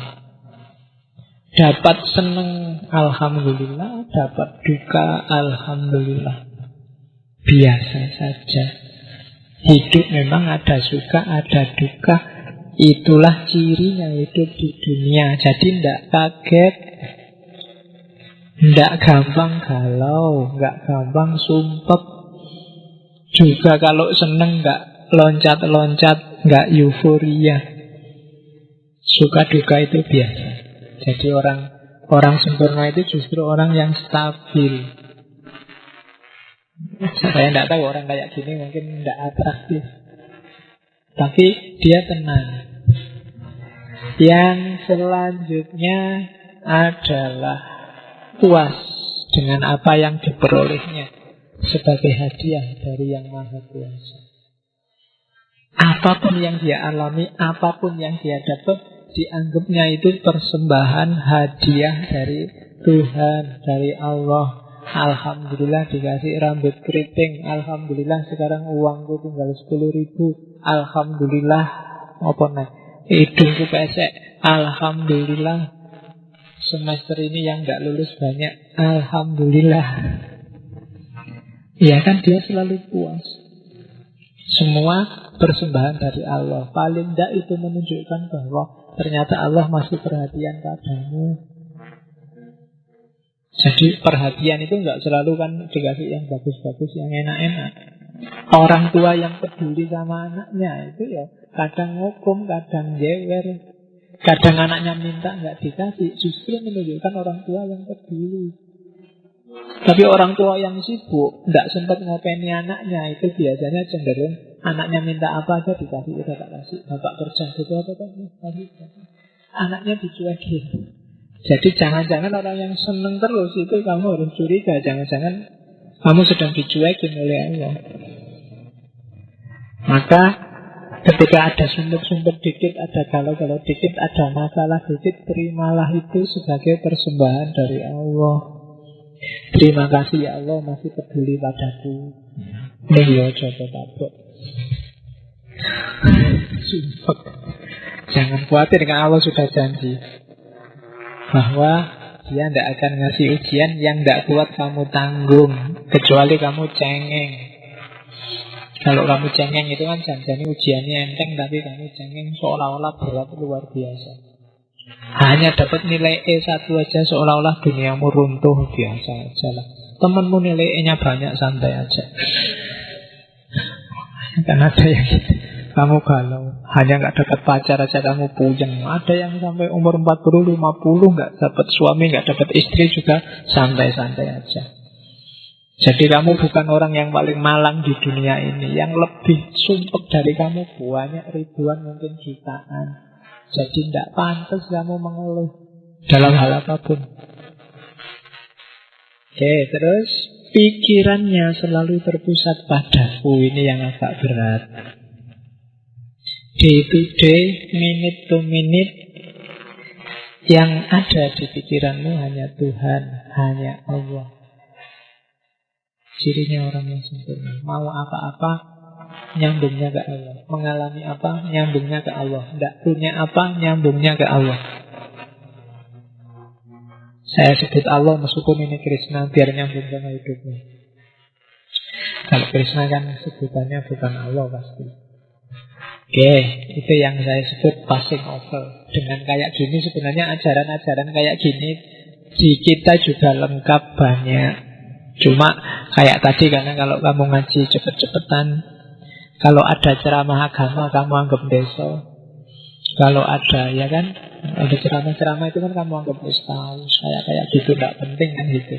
Maka perlu agak trik dikit kita jalan-jalan ke agama yang lain. Biar lebih seger lagi kalau besok kamu kembali ke agamamu sendiri. Kayak gini kalian baca Ihya Ulumuddin juga sudah banyak indikasi ke sana. Cuma kalau ngajinya tak ganti, besok kita ngaji Ihya Ulumuddin ya, kita bawa kitabnya, mesti lain yang teko. Oke, itu penyakit kita sebenarnya. Terus, tidak menyakiti dan tidak membiarkan orang menyakiti. Unsur akhoka zoliman au mazluman.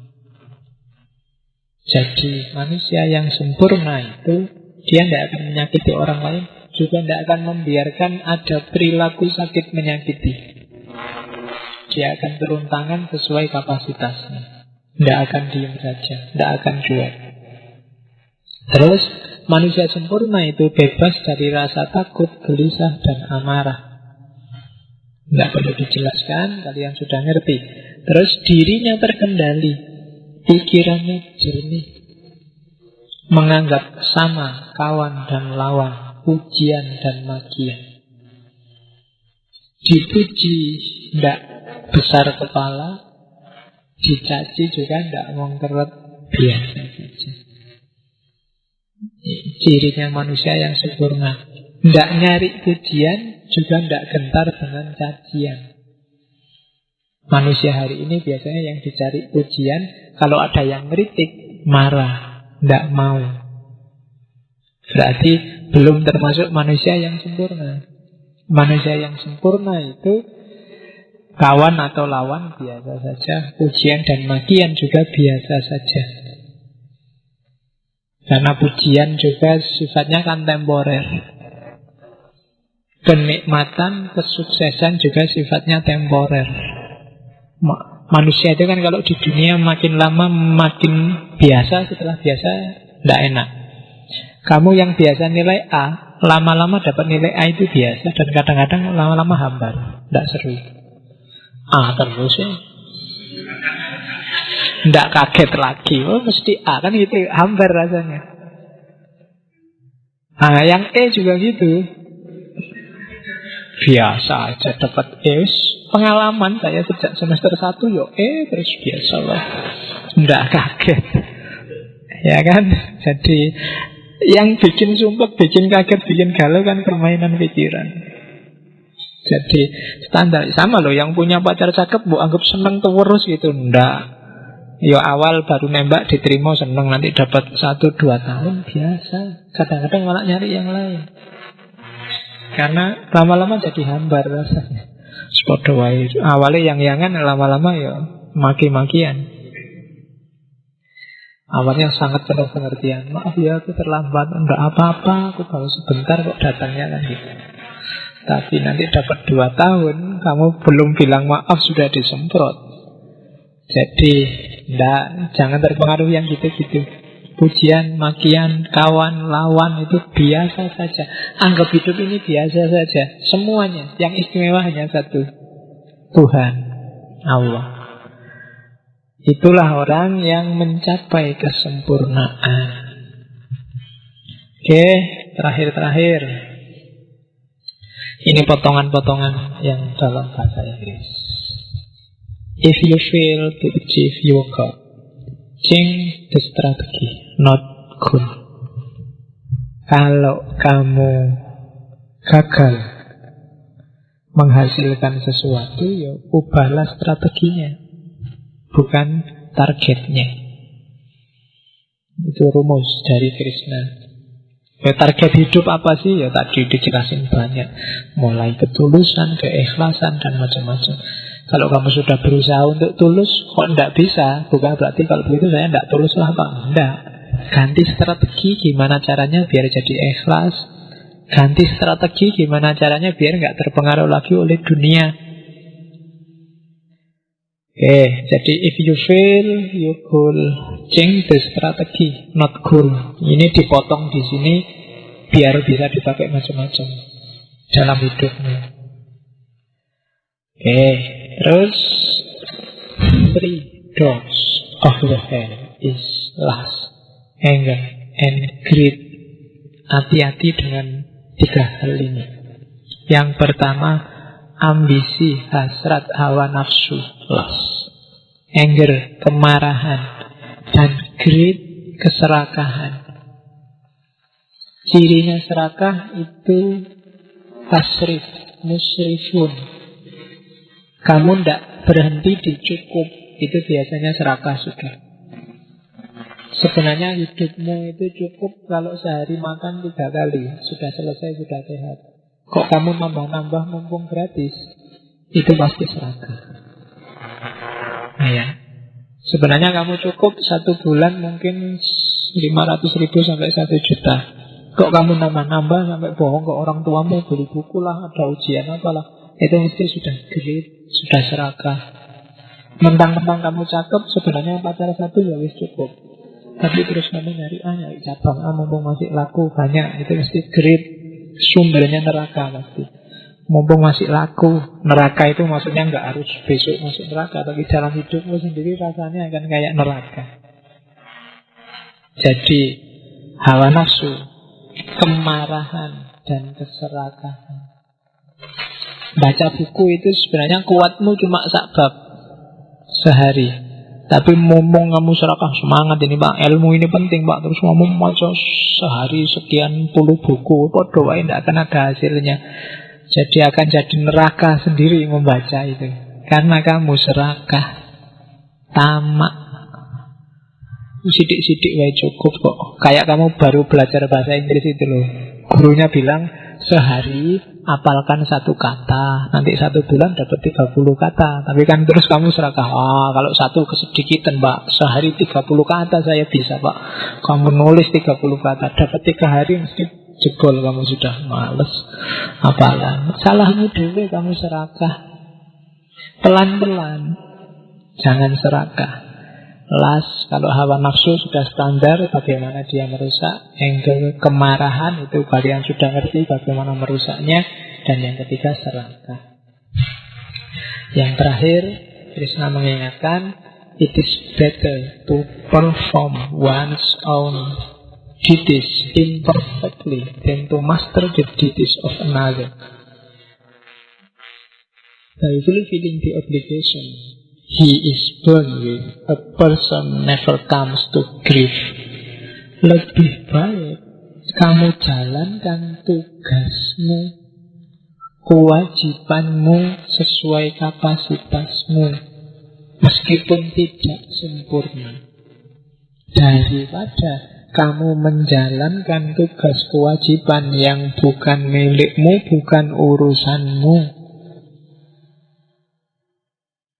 Jadi kayak hadis itu kan, min khairi husnil mar'i tarkuhu malayakni. Hal yang baik, yang terbaik dilakukan seseorang itu meninggalkan yang bukan urusannya. Hari ini kita banyak usil, terlalu usil, ngurusi yang bukan urusan kita, gara-gara media.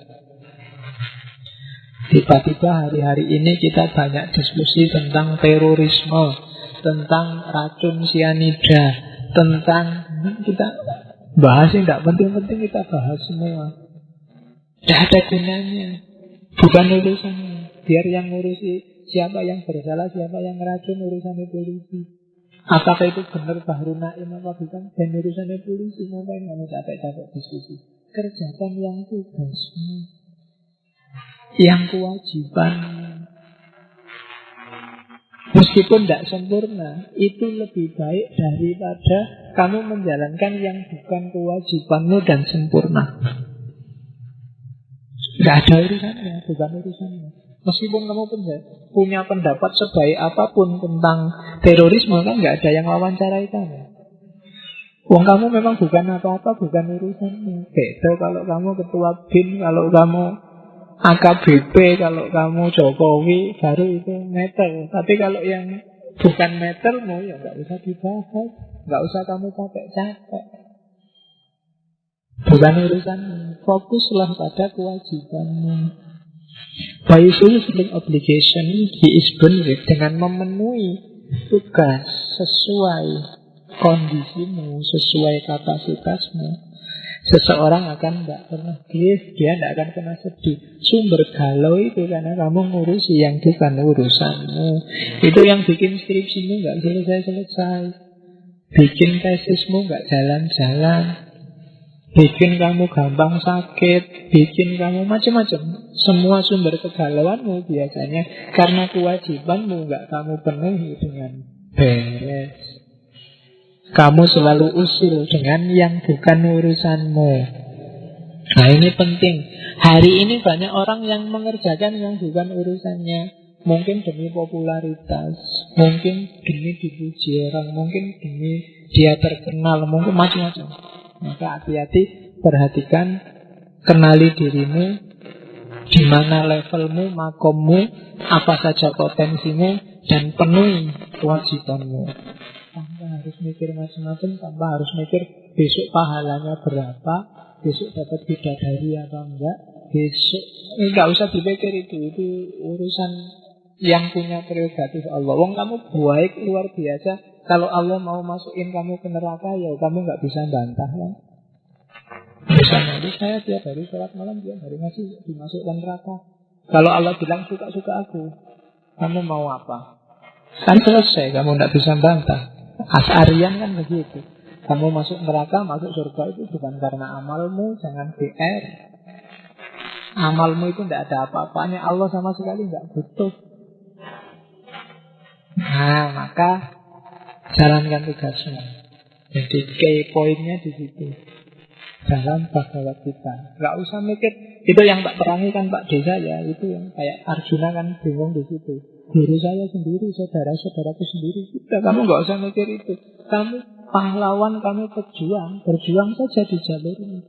Urusan hasilnya apa? Urusan nanti akhirnya jadi kayak gimana? Bukan urusanmu. Belajar saja yang baik. Urusan nanti kamu IP-mu bagus, kamu jadi pinter bener apa enggak, bukan urusanmu sudah. Tugasmu hanya belajar yang baik. Nah, itulah Bhagavad Gita. Oke. Itu mincipi kita, bahasaku cuma mincipi ya. Karena cuma nyuil sedikit dari 18 babnya Bhagavad Gita. Kalau dibaca detail sebenarnya masih banyak, masih panjang. Cuma paling tidak malam ini kita kenal tokoh ini. Dan serba sedikit kita sekarang punya wawasan bahwa ternyata memang dalam tradisi agama-agama, dalam tradisi-tradisi spiritual, itu ada visi, ada nilai yang sama. Kita mulai merasakan dikit-dikit. Jadi sekarang kita nggak cuma omong kosong kalau bilang bahwa sebenarnya setiap agama itu mengajarkan kedamaian, perdamaian, ketenangan, persatuan, harmoni, dan macam-macam. Oke, Krishna selesai. Minggu depan kita akan ngomong ke Jawa, ngomong Semar. Tapi seolah-olah Jawa ya, tapi sebenarnya nanti beberapa sumber menyatakan Semar aslinya tidak dari Jawa, tapi dari India. Ada seorang resi India dengan nama tertentu, dengan gelar tertentu yang nanti dikenal sebagai ruhnya Nusantara. Jadi nanti kita lihat kayak gimana mitos-mitos, ajaran-ajaran, hikmah yang bisa kita ambil dari Semar. Untuk minggu depan. Setelah itu enaknya apa? Kita ke barat pasti, karena kalau terlalu lama di timur tidak enak. Terlalu lama di barat juga tidak enak. Berarti nanti Februari kita kembali ke barat.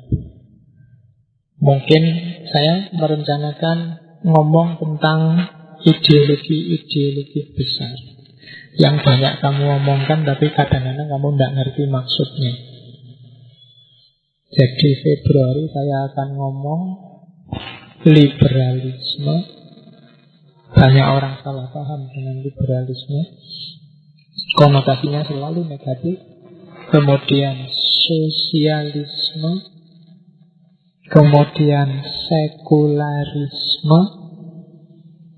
Kemudian kapitalisme. Jadi 4. Kapitalisme, liberalisme, sosialisme, sama sekularisme. Nanti urutannya apa terserah, tapi Februari kita akan ngomong itu.